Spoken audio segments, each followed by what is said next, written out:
నేను doctor కొండలరావుని icon hospital చీరానందు orthopaedic డాక్టర్గా పనిచేస్తున్నాను. ఈ మోకాలు నొప్పులు సాధారణంగా 50 నుంచి 70 ఏళ్ల వయసు మధ్యలో ఉన్న వాళ్ళకి ఎక్కువగా తరచూ వస్తుంటాయి. ఇది వయసు రీత్యా చేసే పనుల వలన అరగటం వలన వస్తాయి. కొంతమందికి 30 నుంచి 40 ఏళ్ల వయసులో కూడా మోకాలు నొప్పులు వచ్చే సహజం ఉంటుంది. ఇది ఎవరికి అంటే కీళ్ళవాతం వచ్చిన వాళ్ళకి అలా వస్తూ ఉంటాయి. సో అరగటం వలన వచ్చిన మోకాలు నొప్పులా లేకపోతే కీళ్ళవాతం వలన వచ్చిన మోకాలు నొప్పులు అనేది తెలుసుకోవాలంటే మీరు దానికి సంబంధించిన డాక్టర్ దగ్గరికి వెళ్ళటం, వాళ్ళు పరీక్షలు చేయడంతో మీకు దేని వలన వస్తుందనే విషయం తెలుస్తుంది.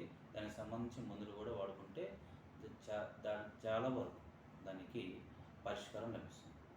డాక్టర్ గారు, అసలు ఈ మోకాళ్ళ నొప్పులు ఎందుకు వస్తాయి? ఒకటి, మన అలవాట్లు. అంటే చాలామందికి ఉదయాన్నే నిద్రలేచి వ్యాయామం చేసే అలవాటు లేకపోవటం. 2, స్వతహాగా వాళ్ళకి వాళ్ళ ఫ్యామిలీ హిస్టరీ అంటాం. అంటే జీన్స్ వలన అంటారు కదా, అలా కొంతమందికి వచ్చే ఛాన్స్ ఉంది. 3వది వాతం వలన వచ్చే ఛాన్స్ ఉంది. సో ఈ మన ఏదైతే రొటీన్ లైఫ్ స్టైల్ వలన వచ్చే ఇబ్బందులు ఎక్కువగా ఉంటున్నప్పుడు ఆ లైఫ్ స్టైల్ చేంజ్ చేసుకుంటే సరిపోతుంది. డాక్టర్ గారు, అసలు ఈ సమస్య ఏ వయసులో మొదలయ్యే అవకాశం? సాధారణంగా 45 నుంచి 65-70 ఏళ్ళ వయసులో సాధారణంగా మొదలవుతుందండి. కీళ్ళవాతం ఉన్న వాళ్ళకైతే ఇంకా త్వరగా అంటే 30-35 ఏళ్ళ వయసులోనే ఈ మోకాలు నొప్పులు అరగటం అనేది మొదలవుతుంది. ఒకవేళ ప్రాథమిక దశలో కనుక మన పేషెంట్ అనేవి గుర్తించగలిగితే, ఆ సమస్యను గుర్తించగలిగితే అతను ఏమన్నా చేసుకోవడానికి వీలవుతుందా? కొంతవరకు పరిష్కారం చేసుకునే అవకాశం ఉందా? డెఫినెట్గా. ఏదైనా సరే మొదట్లోనే మేలుకోవటం వలన అది పూర్తిగా అరగకుండానే మనం జాగ్రత్తలు తీసుకోవచ్చు. ముందు మనం జీవనశైలి మార్చుకోవటం, అంటే వ్యాయామం చేయటం వలన, అంటే నడవటం వలన కానీ, ఎక్సర్సైజ్ చేయటం వలన కానీ, సైక్లింగ్ చేయటం వలన కానీ చాలామంది మోకాళ్ళు అరుగుతాయి అనే అపోహ ఉంది. అదైతే నిజం కాదు. మీరు నడవడం వలన కానీ, వ్యాయామం చేయటం వలన కానీ, సైక్లింగ్ చేయటం వలన కానీ, మిగతా యోగాసనాలు చేయటం వలన కానీ మోకాలు అరుగుతుంది అనేది అపోహ మాత్రమే. మీరు చేయటం వల్ల ఇంకా బాగా అది అరగకుండా లోపల సైనవల్ ఫ్లూయిడ్ అని ఒకటి ఉంటుంది. అది ఇంకా ఎక్కువ మనకి ఏర్పడి మనకి అరగకుండా చేయడానికి కూడా ఎంతో దోహదపడుతుంది. డాక్టర్ గారు, ఈ ఆస్ట్రో ఆర్థరైటిస్ అంటే ఏమిటి కొంచెం చెప్తారా? ఇంగ్లీష్లో తెలుగులో మోకాలు అరిగేదాన్ని ఇంగ్లీష్లో ఆస్టియో ఆర్థరైటిస్ అంటాం. అయితే ఇది డీజనరేటివ్ ఆర్థరైటిస్. వయసు రీత్యా వచ్చిందా, జీన్స్ వలన వచ్చిందా, లేదా వాతం వలన వచ్చిందా అనేదాన్ని కనుక మనం తెలుసుకోగలిగితే దాని సత్వర పరిష్కారం అయితే వెంటనే ఇవ్వచ్చు. మోకాళ్ళలో గుజ్జు అరిగిపోతే ఖచ్చితంగా ఆపరేషన్ చేయాల్సిందేనా? ఇంకేమైనా మార్గం ఉందా దీనికి? మొదటి అంటే మోకాలు అరుగుదల అనేది 3 స్టేజ్లు ఉంటుందండి. ఆ 4 స్టేజ్లు. ఈ 4 స్టేజ్లో 1, 2, 3వ దశలో కనుక మనం ముందే కనుక తెలుసుకోగలిగితే దానికి సంబంధించి వ్యాయామాలు అంటే యోగాసనాలు, 2వది మందులు అంటే ట్యాబ్లెట్స్, గుజ్జు ఏర్పడే ట్యాబ్లెట్స్ కనుక ఇప్పుడు లేటెస్ట్ వచ్చినాయి, అవి కనుక వాడుకుంటే మనం చివరి దశ అంటే ఆపరేషన్ దాకా వెళ్లకుండా ఆపుకోవచ్చు. అలానే ఎవరికైతే 3వ దశలోకి వచ్చారో వాళ్ళకి ఈ మధ్య కొత్తగా ఆర్టిఫిషియల్ సైనవల్ ఫ్లూయిడ్ అని కొత్త అంటే ఒక గుజ్జు లాంటి ఇంజెక్షన్ ఒకటి వచ్చింది. అది కనుక చేసుకుంటే కొంతమందికి కొన్నాళ్ళ వరకు వాయిదా వేసుకోవడానికి కుదురుతుంది. కొత్తగా లేటెస్ట్గా ప్లేట్లెట్స్ రిచ్ ప్లాస్మా అంటే PRP అనే ఇంజెక్షన్స్ కూడా ఇస్తున్నాము. దానివల్ల కూడా ఏదైతే మీకు మోకాల్లో కార్టిలేజ్ అని ఉంటుందో అది అరిగిపోతుందో ఆ కార్టిలేజ్ రీజనరేషన్ అంటాం. అంటే ఏంటంటే ఈ కార్టిలేజ్ ఏదైతే ఉందో ఈ కార్టిలేజ్ పోవడం వల్ల మనకి మోకాలు అరగటం అనేది ఉంటుంది. సో ఈ కార్టిలేజ్ కనుక మళ్ళీ ఏర్పడటానికి అలానే ఈ మధ్యలో ఉన్న గుజ్జు ఏర్పడటానికి ఈ PRP ఇంజెక్షన్ అయితే చాలా బాగా ఉపయోగపడుతుంది. ఇది ఎక్కడి నుంచో చేయము, మీ రక్తంలో నుంచే ప్లేట్లెట్స్ని సపరేట్ చేసి ఆ ప్లేట్లెట్స్ని పూర్తిగా ఉన్న ప్లాస్మాని మీ మోకాల్లో ఇంజెక్ట్ చేయడం ద్వారా మీకు కొత్తగా కణాలు ఏర్పడటం, దీన్నే ఇండైరెక్ట్గా స్టెమ్ సెల్ థెరపీ. ఇది చాలా పాపులర్ అవుతుంది. కాకపోతే ఇంకా పూర్తిగా ఎవిడెన్స్ లేవు, కానీ ఇది ఎర్లీ స్టేజ్లో కనుక చేసుకుంటే ఎక్కువ ఉపయోగపడుతుంది. ఈ దశలన్నీ దాటుకొని వెళ్ళి మనం నిద్రలేవగానే మోకాలు నొప్పులుగా ఎక్కువ అవుతుంటాయో, నడవలేకపోతుంటాం, వాళ్ళకు మాత్రమే ఆపరేషన్ ఉపయోగపడుతుంది. ఇప్పుడు ఇప్పుడు ఈ మోకాళ్ళ గుజ్జు అరిగిపోవటం అనే ఈ సమస్య ఉంది కదా, దీనికి మనం ప్రాకృతికమైన ఆహారం ద్వారా ఏమైనా పరిష్కారం ఉందా? Definitely, definitely. చాలామంది లోపల గుజ్జు పట్టాలంటే ఏం చేయాలి? గాడిద నూనె రాసుకోవాలా, లేకపోతే ఇంకో మాంసం తినాలా, లేకపోతే ఆల్మండ్స్, సో డ్రై ఫ్రూట్స్ ఎక్కువ తినాలి. అంటే నూనెకి సంబంధించిన పదార్థాలు తినడం వలన లోపల గుజ్జు ఏర్పడి మనకి నొప్పులు తగ్గుతాయి అని అనేది ఒక పెద్ద భ్రమ అండి. నిజానికి అలా కాదు. మీకు కాల్షియం రిచ్ ఫుడ్స్ అంటే కాల్షియం ఎక్కువగా ఉన్న పదార్థాలు తీసుకోవడం వలన మీ ఎముక గట్టిపడుతుంది. ఎముక గట్టిపడటం వలన దాని కింద ఉన్న కార్టిలేజ్ అంటాం, అది కూడా గట్టిపడుతుంది. ఈ ఫ్రీ అంటే మినరల్స్, విటమిన్స్ ఎక్కువగా ఉన్న ఫుడ్లు తీసుకోవడం అంటే ఆకుకూరలు, కూరగాయలు, అలాగే కాల్షియం రిచ్ ఫుడ్, ఎగ్స్ అంటే కోడిగుడ్లు, రాగి జావా, డ్రై ఫ్రూట్స్ కొంచెం, ఆల్మండ్స్, ఇవి కనుక తినగలిగితే ఈ గుజ్జు ఏర్పడటం, అట్లనే ఈ కార్టిలేజ్ ఏర్పడటం జరుగుతుంది. అట్లనే ఇండైరెక్ట్గా మీ కాల్షియం పెరిగి ఎముకలు కూడా గట్టిపడటం, ఆ ఎముకలు గట్టిపడటం వల్ల మీరు ఎక్కువ కాలం అరగకుండా జాగ్రత్తగా ఉండొచ్చు. కొంతమంది మెట్లు ఎక్కితే గుజ్జు అరిగిపోతుంది, లేదా మెట్లు ఎక్కితే నొప్పులు తొందరగా వస్తాయి అంటారు. కొంతమంది ఏమో మెట్లు దిగితే నొప్పులు తొందరగా వస్తాయి అంటారు. ఇందులో అసలు చాలా అస్పష్టత ఉంది. దీని మీద మీరేం చెప్తారు? రెగ్యులర్గా నడవటం అంటే నార్మల్గా మనం అంటే ఒక ప్రదేశం మీద నడిచేటప్పుడు మన మోకాల మీద కొంత ఒత్తిడి ఉంటుంది. కానీ మెట్లు ఎక్కేటప్పుడు కానీ మెట్లు దిగేటప్పుడు కానీ ఒక కాలు మీదే మనం ఎక్కువ భారం వేయాల్సి వస్తుంది. అంటే రెగ్యులర్గా అంటే సాధారణంగా మనం నడిచే నడక కన్నా మెట్లు ఎక్కేటప్పుడు దిగేటప్పుడు 2 రెట్లు అదనంగా మోకాల మీద ఒత్తిడి పడుతుంది. అందువల్ల చాలామందికి మెట్లు ఎక్కేటప్పుడు కానీ దిగేటప్పుడు కానీ చాలా ఇబ్బందిగా ఉందండి. సాధారణంగా నడిచేటప్పుడు కొంచెం తక్కువ ఇబ్బంది ఉందని చెప్తూ ఉంటారు. ఇది నిజమే. సో మెట్లు ఎక్కేటప్పుడు ఎక్కువ ఒత్తిడి ఉండటం వల్ల మీకు ఎక్కువ ఇబ్బంది అనిపిస్తుంది. అట్ సేమ్ టైం మీకు అరగటం కూడా ఎక్కువ అవుతుంది. అందువలన ఎవరైనా అరిగి కనుక మా దగ్గరికి వచ్చినప్పుడు తక్కువ మెట్లు ఎక్కండి, తక్కువ మెట్లు దిగండి సలహా ఇస్తాం. ఓకే. మోకాళ్ళ ఆపరేషన్ ఏ దశలో చేస్తారు? ఇందాక మనం మాట్లాడుకున్నట్లు ప్రాథమిక దశలో అయితే ఆపరేషన్ అయితే అవసరం లేదండి. సో 4వ దశకు వచ్చినప్పుడు అంటే మోకాళ్ళు ఉదయాన్నే లేకపోవటం, కాళ్ళు వాచి ఉండటం, దొడ్డికళ్ళు అంటాం. అంటే మోకాళ్ళు మనకి ఇక్కడ వాయటం ఉంది, సో ఇట్లా వంకరగా వస్తాయి, అంటే దొడ్డికళ్ళు అంటాం. అలా దొడ్డికళ్ళు వచ్చి వాళ్ళ రొటీన్ యాక్టివిటీస్ అంటే దైనందిన కార్యక్రమాలు కూడా చేసుకోలేకపోవడం, ఒక ఊరికి వెళ్ళలేకపోవడం, బస్సు ఎక్కలేకపోవటం, ట్రైన్ ఎక్కలేకపోవటం, వాళ్ళ పనులు వాళ్ళు చేసుకోవడానికి బజార్కి వెళ్ళలేకపోవటం, ఇట్లాంటి వాళ్ళకి వాళ్ళు వేరే వాళ్ళ మీద ఆధారపడకుండా వాళ్ళ కాళ్ళ మీద వాళ్ళు ఆధారపడడానికి ఈ ఆపరేషన్ అయితే చాలా హెల్ప్ అవుతుంది.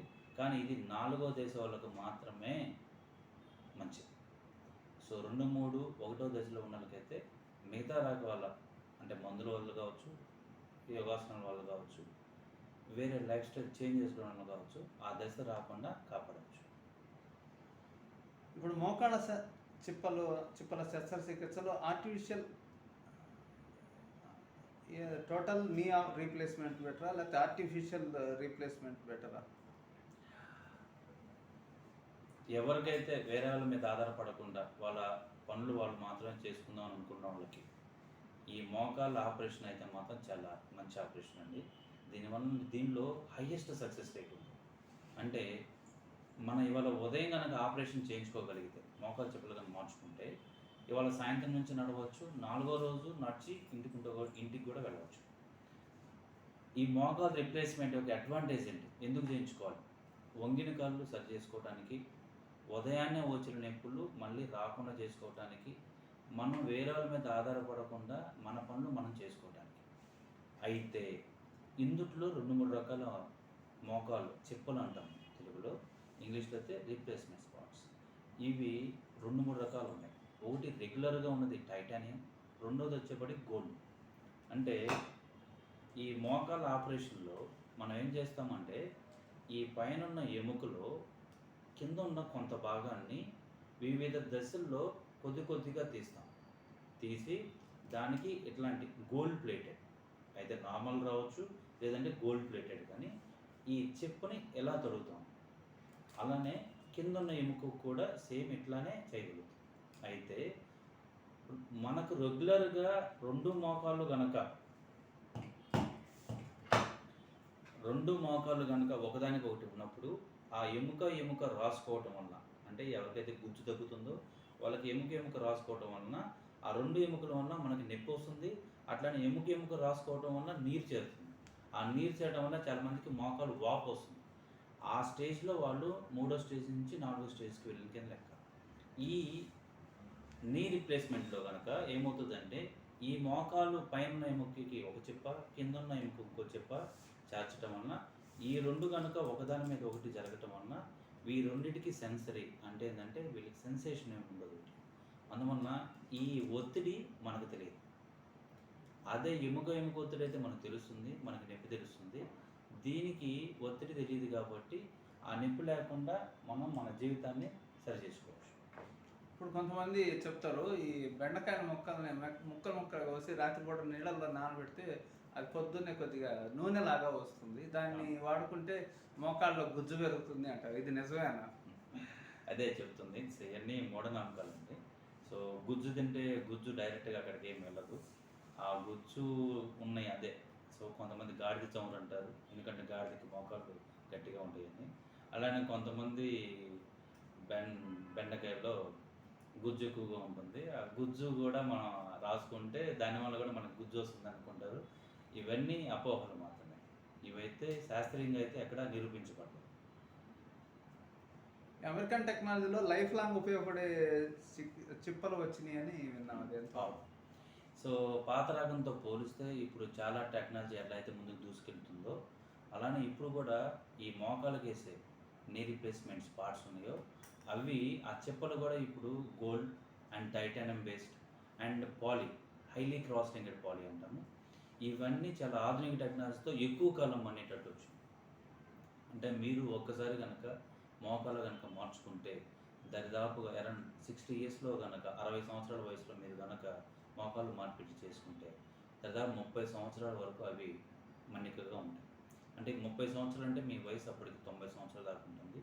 దరిదాపుగా ఎవరికైనా సరే ఇంకొకసారి అది అరిగిపోయినవి మళ్ళీ ఆపరేషన్కి వెళ్ళాల్సినంత అవసరం ఉండకపోవచ్చు.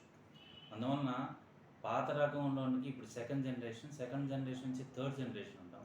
సో థర్డ్ జనరేషన్ కూడా నీ రీప్లేస్మెంట్స్ పార్ట్స్ వచ్చినాయి కాబట్టి ఇప్పుడు ఈ పార్ట్స్ గురించి పెద్దగా వరి అవసరం లేదు. ఇంకా మంచి వస్తాయని అనేది భవిష్యత్తులో ఉంటుందో లేదో తెలియదు, కానీ ఇప్పుడు దాకా కనుక్కొని మాత్రం చాలా మంచివి. దీనివల్ల పూర్తిగా మన జీవితం నొప్పి లేని మోకాళ్ళతో నడవడం కూడా కుదురుతుంది. ఇప్పుడు ఈ శస్త్రచికిత్స అంటే ఇది చాలా కాస్ట్లీ అవుతుందేమో, మనం భరించలేమో అని కొంతమంది అనుకుంటారు. దీని గురించి మీరు? కొద్దిగా ఖరీదైన మాట మాత్రం నిజమే.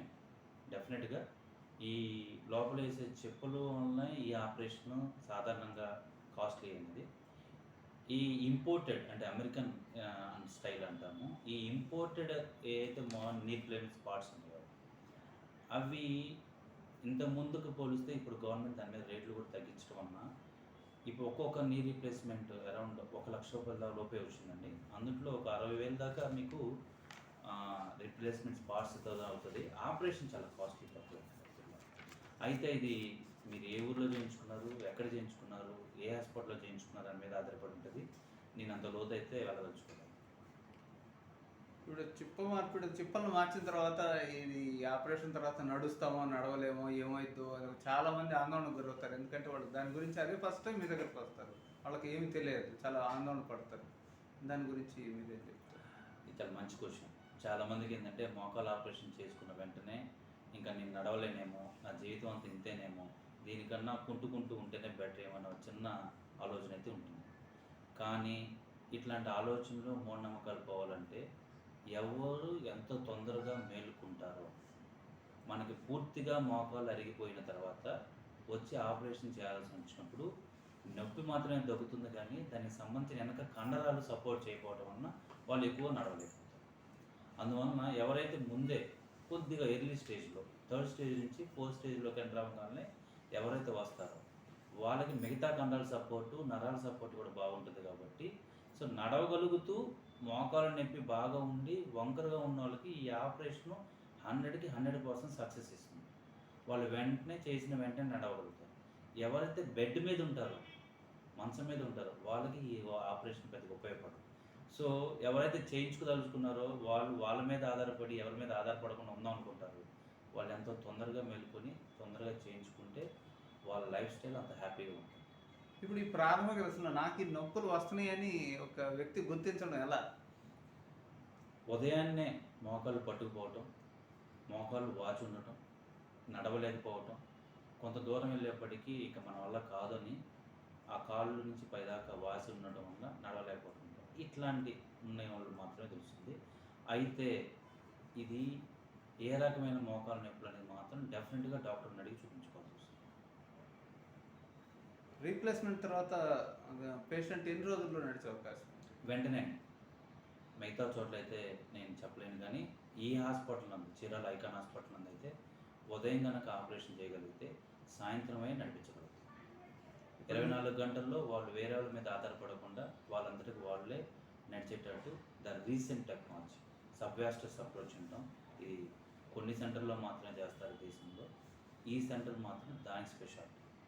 ఆ అప్రోచ్లో చేయటం వల్ల చాలామంది అపోహ ఏంటంటే 2-3 నెలలు ఫిజియోథెరపీ చేయించుకోవాలేమో ఆపరేషన్ చేస్తే అనుకుంటారు. ఈ అప్రోచ్లో కనుక మనం కనుక సర్జరీ చేస్తే అది సర్జరీ కష్టమే, కానీ పేషెంట్స్ ఆర్ హ్యాపీ. ఉదయం చేసిన పేషెంట్స్ సాయంత్రం నడవగలుగుతారు. అట్లనే ఫిజియోథెరపీ కూడా 10 నుంచి 20 రోజులు చేసుకుంటే సరిపోతుంది. మీరు గతంలో యశోద హాస్పిటల్ హైదరాబాద్లో పనిచేశారు, తర్వాత విజయవాడలో మణిపాలన హాస్పిటల్లో పనిచేశారు. అక్కడ పేషెంట్లకు మీరు శస్త్రచికిత్సలు చేసుకుంటారు. వాళ్ళు ఆపరేషన్ అయిన తర్వాత ఏమన్నా మీరు చేయడం అని మాకు చాలా ఒక కొత్త జీవితాన్ని మేము కొత్త జీవితంలోకి అడుగుపెట్టినట్టు అనిపించింది. ఎప్పుడైనా మీకు కృతజ్ఞతలు చెప్పారా? అట్లాంటి అనుభవాన్ని ఒక్కసారి మాతో షేర్ చేసుకోండి. చాలామంది అంటే ఇప్పుడు హైదరాబాద్ యశోద కావచ్చు, మణిపాల్ హాస్పిటల్ కావచ్చు, ఇక్కడ కావచ్చు, ఇక్కడ కూడా చాలా వందలో చేశారు. పేషెంట్స్ అందరూ చక్కగా నవ్వుతూ వెళ్ళేటప్పుడు స్వీట్ బాక్స్ ఇస్తూ, ఇప్పుడు దాకా మేము వేరే వాళ్ళ మీద ఆధారపడాల్సి వచ్చింది, ఇక నుంచి మా మీద మేమే ఆధారపడతాం అని చెప్పి వెళ్ళటం వల్ల అప్పుడు దాకా పడిన మాకు కష్టం కూడా పోతుంది. సో డబ్బు గురించి మేము మాట్లాడలేదు, బట్ వాళ్ళ దగ్గర నుంచి లభించే ప్రశంస, పర్టికులర్గా వాళ్ళ పేరెంట్స్ కావాలంటే వాళ్ళ పిల్లలు కావచ్చు, వాళ్ళు కావచ్చు, ఇందులో చాలామంది వరకు ఇప్పుడు దాకా జరిగినట్లు వాళ్ళ పిల్లలు అమెరికాలో ఉండటం కానీ, వేరే స్టేట్లో ఉండటం కానీ, హైదరాబాద్లో అట్లాంటి వేరే దూరం ఉండటం వల్ల వాళ్ళ పనులు వాళ్ళు చేసుకోలేకపోతారు. సో ఈ సర్జరీ వలన వాళ్ళ జీవితంలో కొంత మార్పు రావడం, దాన్ని వాళ్ళు ప్రత్యక్షంగా భయపడి మూఢనమ్మకాల నుంచి బయటకు వచ్చి వాళ్ళందరి వాళ్ళని నడవగలుగుతున్నప్పుడు ఆ సంతోషాన్ని మాతో వ్యక్తపడుతుంటే మా ముందు చెప్పడం, చెప్పేదే ముందండి ఒక డాక్టర్కి లభించే పెద్ద ప్రశంస, మీ వల్ల మా జీవితం మారిపోయిందండి, బాగుంది, ఇంతకనే ఇంకా వైద్యో నారాయణ హరి అంటే ఇదే. మిమ్మల్ని చూసి మీలో దేవుడిని చూస్తారు. Thank you. ఒక మంచి అనుభవం, ఎలాంటి ఒక అనుభవం మాతో ఏమైనా పంచుకుంటారా? రీసెంట్గా ఒక ఆయనకి చేసామండి, కారంచెల్లో పెద్ద మనిషి. ఆయనకి చాలా చోట్ల తిరిగారు, ఆయనకి ఎక్కడ పెద్ద నమ్మకం దొరకదు. విజయవాడలో తిరిగారు, గుంటూరులో తిరిగారు, హైదరాబాద్లో పెద్ద పెద్ద పేరు మోసిన హాస్పిటల్ అన్నింటిలో తిరిగారు. చివరికి నా దగ్గరకు వచ్చారు, డాక్టర్ గారు మీరు కూడా మోకాలు రీప్లేస్మెంట్ చేస్తారంట కదా, కాకపోతే అది తక్కువ ధరలోనే చేస్తారంట కదా, కాకపోతే మాకు పక్కనే ఊరే కాబట్టి మాకు ఈజీగా ఉంటుంది, మీరు చేస్తా అంటే నేను ఇక్కడే చేయించుకుంటానండి, మా ఊళ్ళో మీరు చేశారు అని చెప్పాడు. ఆయన్ని కన్విన్స్ చేయడం అంత ఈజీ అయితే కాదు, కానీ బిగ్గెస్ట్ ఫ్యాన్ రైట్ నౌ. ఆయన ఇప్పుడు పెద్ద అభిమానం నాకు, ఎందుకంటే వాళ్ళ ఊళ్ళోనే మిగతా చోట్ల కొంతమంది చేయించుకుంటారు, అది సర్జన్ ఫాల్ట్ అని చెప్పను, కానీ కొంతమంది అంత హ్యాపీగా లేరు మోకాళ్ళు ఆపరేషన్ చేయించుకుంటారు. ఆయన ఇప్పుడు 40 రోజుల్లోనే స్కూటర్ నడవడం, బయటికి మైళ్ళు వాకింగ్కి వెళ్ళటం, వాళ్ళ ఫ్యామిలీతో ఆయన టూర్లు వెళ్ళటం, ఇదంతా చూసి ఆయన చాలా పెద్ద అభిమానంతో రావడం, అలాంటి చూసినప్పుడు ఇట్లాంటి ఎక్కువ మంది చేయాలనే ఒక పెద్ద కోరిక అయితే ఉంటుంది.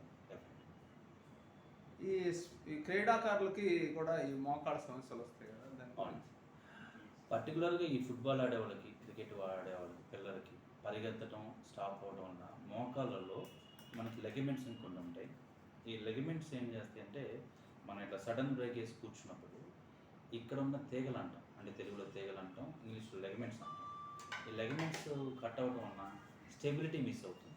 అంటే వాళ్ళు నడిచేటప్పుడు కానీ పరిగెత్తేటప్పుడు కానీ ఒక లైక్ గివేవే ఎఫెక్ట్ అంటారు ఇంగ్లీష్లో, అంటే ఏంటంటే వదులుతుందన్నమాట, సడులు వదులుతుందన్నమాట. అలా సడులు వదలడానికి కారణం ఆ మధ్యలో ఉన్న లెగమెంట్స్ అవి మిస్ అవ్వడం. దీనికి ఇప్పుడు ప్రత్యేకమైన చికిత్స ఇప్పుడు చీరల్లోనే మేము చేయగలుగుతున్నాం. అది ఆర్థ్రోస్కోపిక్ అంటే కీ హోల్ సర్జరీ అంట. అంటే ఒక చిన్న రంధ్రం ద్వారా ఇక్కడొకటి పెట్టి కెమెరాను లోపల పంపి ఆ లోపల ఉన్న ఏదైతే కట్ అయిందో లెగమెంట్ అంటే నరం అంటాం దాన్ని సరిచేసి రీప్లేస్ చేయటం. వెంటనే వాళ్ళు మళ్ళీ వెంటనే ఇవాళ చేసిన వెంటనే రేపు నడవటం, మూడో రోజు ఇంటికి వెళ్ళటం, మళ్ళీ వాళ్ళు యథాతథ స్థితి లైక్ వాళ్ళు ఏమైనా ఆర్మీ అయితే ఆర్మీకి వెళ్ళటం, పోలీస్ డిపార్ట్మెంట్కి వెళ్ళటం, స్పోర్ట్స్ అయితే స్పోర్ట్స్లో మళ్ళీ పాల్గొనడం. ఇవన్నీ వాళ్ళ నార్మల్ లైఫ్ స్టైల్కి మళ్ళీ రీచ్ అవ్వచ్చు. సో పాత రోజులలాగా కుంటి రంగంలాగా పేర్లు ముంచాల్సిన అవసరం అయితే ఇప్పుడైతే లేదు. ఇప్పటివరకు మీరు అనేక ఆపరేషన్లు చేస్తారు. అయితే మీకు మంచి ఇప్పుడు ఈ సూపర్ ఐకాన్ హాస్పిటల్కి ఒక ప్రత్యేకత, మీ ఆపరేషన్ ద్వారా ఒక ప్రత్యేక గుర్తింపు వచ్చిందని మీరు భావిస్తున్నారు? డెఫినెట్లీ అండి. ఈ స్టేట్ ఆఫ్ ఆర్ట్ అంటారు ఒక వర్డ్. అంటే ఏంటంటే ఒక మంచి ఆపరేషన్ థియేటర్ అంటే ఏ రకంగానో ఉన్న హైదరాబాద్ స్టైల్కి అంటే ఇంటర్నేషనల్ లెవెల్ అని చెప్పలేను కానీ ఇండియా లెవెల్ అంటే అంత పెద్ద ఆపరేషన్ థియేటర్ చీరాల్లో ఈ ఒక్క హాస్పిటల్ మాత్రమే ఉంది. దానివల్ల అడ్వాంటేజ్ ఏంటంటే మీకు ఇన్ఫెక్షన్స్ పర్టికులర్గా ఆర్థోపెడిక్ ఆపరేషన్స్లో మెయిన్గా ఇంపార్టెంట్ ఏంటంటే ఇన్ఫెక్షన్స్ రావు. సో ఈ లామినార్ 84 థియేటర్ ఉన్న ఒకే ఒక హాస్పిటల్ చీరాల్లో ఐకాన్ హాస్పిటల్. ఆ థియేటర్లో మాత్రమే నీ రీప్లేస్మెంట్స్ కానీ హిప్ రీప్లేస్మెంట్స్ కానీ చేయాలనేది కొన్ని ఐసీఎంఆర్ గైడ్లైన్స్. వేరే థియేటర్లో చేయటం అనేది అంత మంచిది కాదు అనేది. So lucky we have that. So Prakasam జిల్లాలోనే one of the best operation theatre icon hospital. Congratulations sir. Thank you. All the best. Thank you. Thank you. Okay, నాకు